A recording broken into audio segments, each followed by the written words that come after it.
Assalamualaikum warahmatullahi wabarakatuh. Perkenalkan, nama saya Angela Putri Cahaya Effendi. Saya perwakilan dari kelompok 6 dengan nomor NIM 2103096133. Saya di sini akan mempresentasikan tentang peran sahabat dan tabi'in dengan transmisi hadis. Saya sebelumnya akan memperkenalkan kelompok 6, yaitu ada Fadilatus Sa'diyah dengan nomor NIM 2103096131. Yang kedua ada Angela Putri Cahaya Effendi dengan nomor NIM 2103096133. Yang ketiga ada Dikri Ahmad Khairuddin dengan nomor NIM 2103096139. Yang terakhir ada Umi Khofifah Hidayati dengan nomor NIM 2103096161. Materi yang pertama adalah tentang pengertian sahabat. Pengertian sahabat adalah kata-kata sahabi atau sahabat secara etimologi berasal dari kata suhbah yang artinya persahabatan, perkawinan, dan pertemuan. Menurut Muhammad Ajaz Al-Khatib bahwa kata tersebut tidak dibatasi pada kuantitas sudah tertentu, namun juga berlaku untuk setiap orang yang menemani orang lain, baik sesaat maupun secara lama, sebagaimana kata mukalim, mukhotob, dan dori berasal dari mukalimah, mukhotib, dan dori. Dari ketiga kata di atas, masing-masing kata tersebut berlaku untuk setiap orang yang melakukan pekerjaan yang dimaksud dengan kata tersebut, baik sedikit maupun banyak, baik sebentar maupun lama. Dan demikianlah semua kata benda dalam kurung kalimat isim yang berasal dari kata-kata kerja, yaitu fi'il.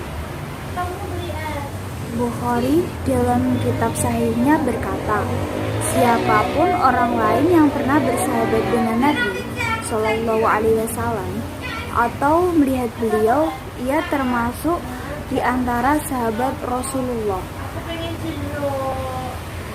Berikut ini adalah sahabat-sahabat Nabi yang banyak meriwayatkan tentang hadis.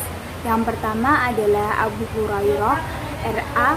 Dia meriwayatkan hadis sebanyak 534 hadis.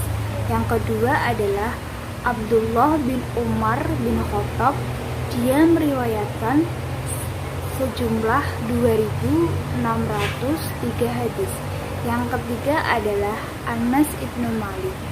Dia meriwayatkan hadis sebanyak 2.286 hadis. Yang keempat adalah Aisyah ibnu Malik. Dia meriwayatkan hadis sebanyak 2.000 adalah Aisyah ibnu Malik. Dia meriwayatkan hadis sebanyak 2.210 hadis.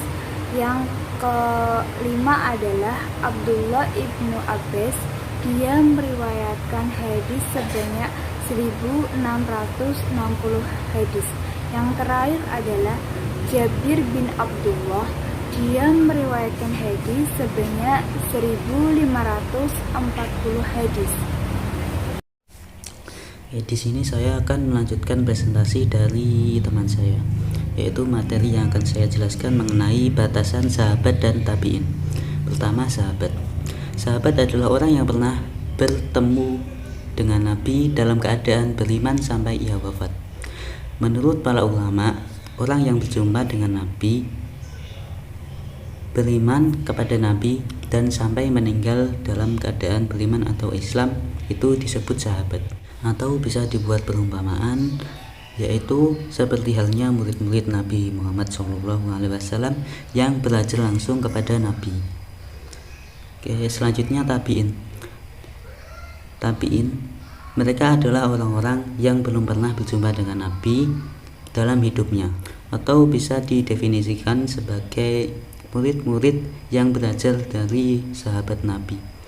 Perbedaannya dengan sahabat adalah jika sahabat belajar langsung dengan Nabi, kalau tabi'in belajarnya atau mendapatkan hadisnya dari sahabat Nabi. Selanjutnya, pemahaman sahabat dan tabi'in dalam menyikapi al-hadis.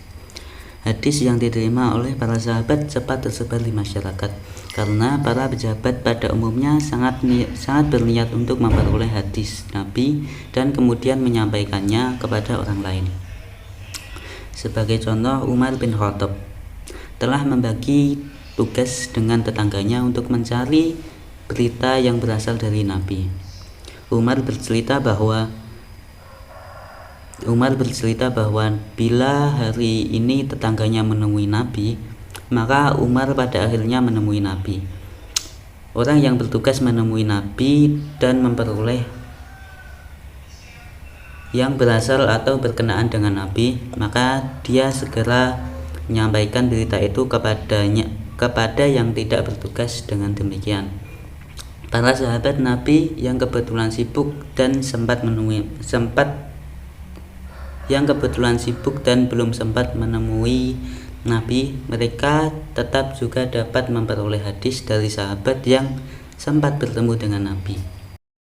Sikap para sahabat terhadap hadis juga diriwayatkan oleh Al-Hariri dari Abu Wardah, berasal dari Abu Sa'id, bahwa suatu saat Abu Musa memberi salam kepada Umar dan dari balik pintu 3 kali, namun juga tidak diizinkan masuk. Suatu saat Abu Musa memberi salam kepada Umar dari balik pintu 3 kali, namun tidak juga diizinkan masuk. Maka kembalilah, lalu Umar menyuruh orang mengejarnya dan bertanya, "Mengapa engkau kembali?" Dijawab, "Aku mendengar Rasulullah Shallallahu Alaihi Wasallam bersabda, jika seseorang di antara kamu memberi salam 3 kali dan tidak dijawab, maka hendak kembali." Umar berkata, Kamu